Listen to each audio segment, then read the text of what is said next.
باللہ من الشیطان الرجیم بسم اللہ الرحمن الرحیم ما کان لبشر ان یؤتیہ اللہ الکتاب والحکم والنبوہ، کسی انسان کے لیے یہ بات مناسب نہیں ہے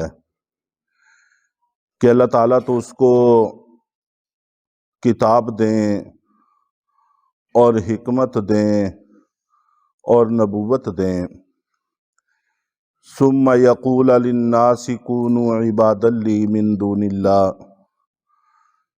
پھر وہ لوگوں سے کہیں کہ اللہ کو چھوڑ کر میرے بندے بن جاؤ، وَلَٰكِن كُونُوا رَبَّانِيِّينَ بِمَا كُنتُمْ تُعَلِّمُونَ الْكِتَابَ۔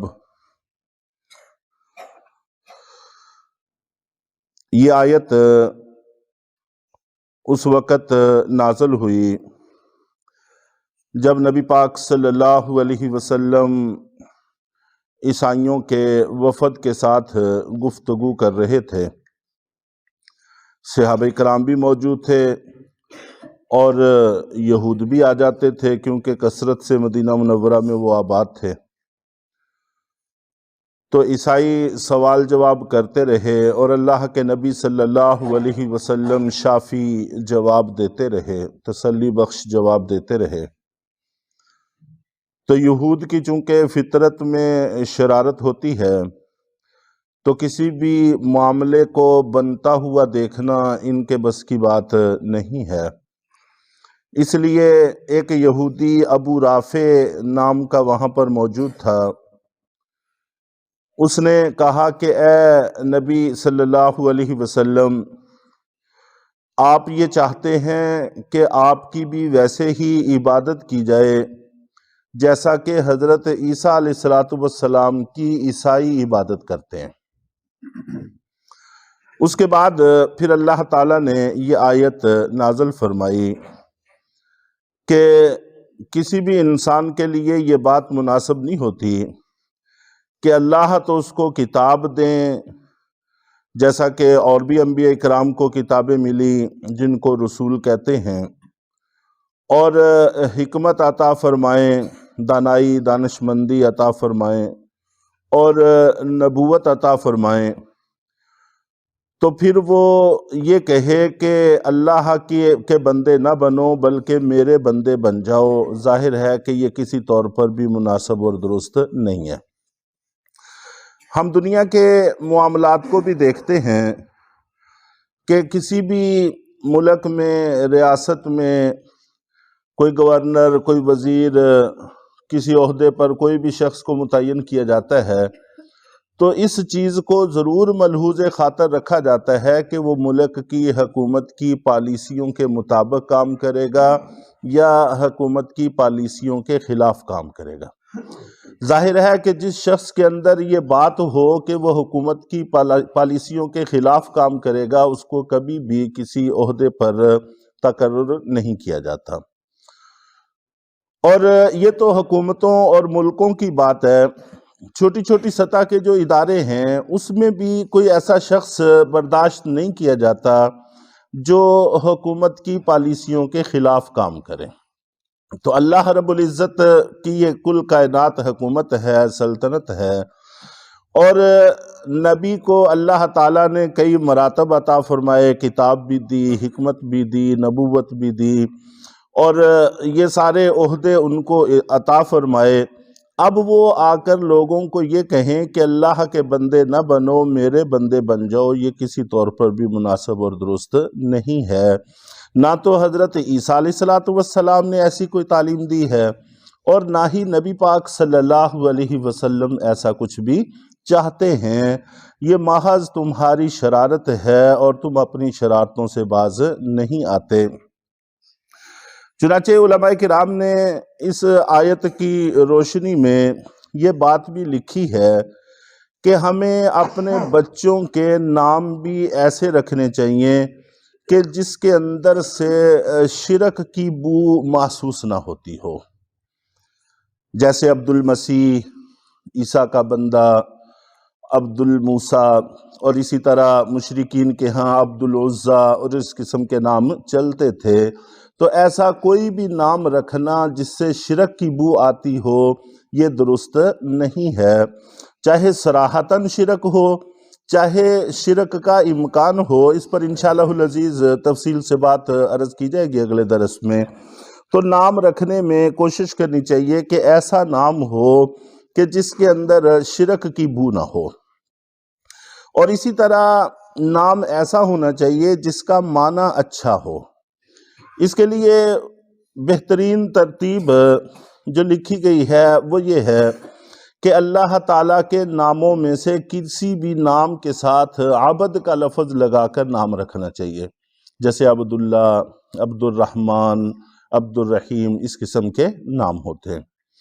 اور اس میں بھی ہم سے بڑی کوتاہی ہوتی ہے کہ ہم نام تو رکھ لیتے ہیں عبد الرحمن، عبد الجبار، عبد الباسط، لیکن بعد میں عبد کے لفظ کو حذف کر دیتے ہیں، جبار، رحمان اور ان ناموں سے تعبیر کرنا شروع کر دیتے ہیں۔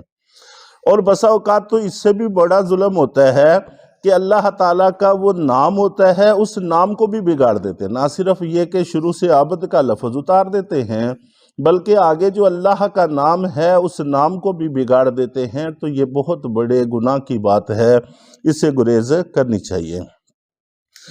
اور دوسرے نمبر پر ایسے نام جو نبی پاک صلی اللہ علیہ وسلم کے نام ہیں، چاہے آپ کے ذاتی نام ہیں چاہے آپ کے صفاتی نام ہیں، ان ناموں میں سے کوئی نام رکھا جائے، محمد، احمد۔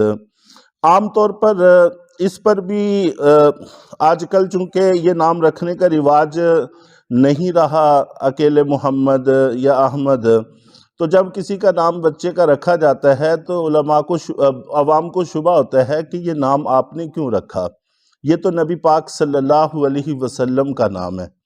تو ان سے یہی گزارش کی جاتی ہے کہ اسی وجہ سے تو رکھا ہے کہ ہمارے نبی صلی اللہ علیہ وسلم کا نام ہے۔ ہم اپنے بڑوں کے نام پر بچوں کا نام ان کی محبت اور الفت میں رکھتے ہیں، اسی طرح اپنے نبی کے نام سے بچوں کا نام ان کی محبت اور الفت میں رکھتے ہیں، اور اس کا متقدمین کے ہاں بڑا رواج رہا ہے۔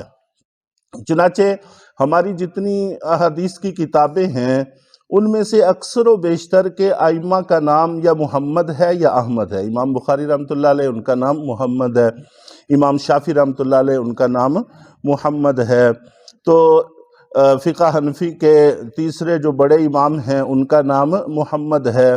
تو محمد نام کے بہت بڑے بڑے ائمہ کرام ہوئے ہیں، بلکہ ایسے قبرستان بھی ہیں کہ ان میں صرف دفن ہی محمد نام کے لوگ ہوں گے، اس کے علاوہ کوئی اور نہیں دفن کیا جائے گا۔ اور احادیث میں اس نام کی فضیلتیں بھی بڑی ہیں کہ یہ نام رکھنے والوں کو آخرت میں بخشش کے مواقع بھی زیادہ نصیب ہوں گے، تو یہ نام رکھ لیا جائے۔